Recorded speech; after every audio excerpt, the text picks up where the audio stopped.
In this last lecture of this unit, we continue with some of our earlier themes and then introduce one new notion, the notion of independence of random variables. We will start by elaborating a bit more on the subject of conditional probability mass functions. We have already discussed the case where we condition a random variable on an event. Here, we will talk about conditioning a random variable on another random variable.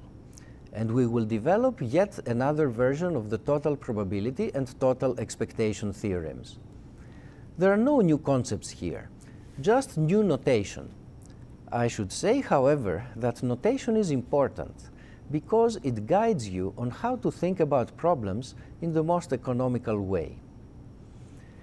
The one new concept that we will introduce is the notion of independence of random variables.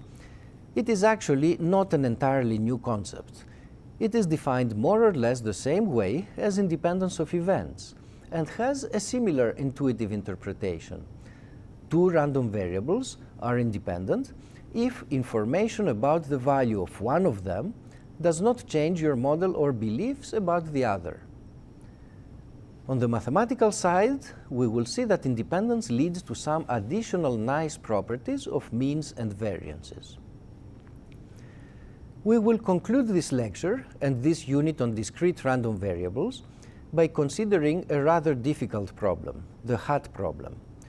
We will see that by being systematic and using some of the tricks that we have learned, we can calculate the mean and variance of a rather complicated random variable.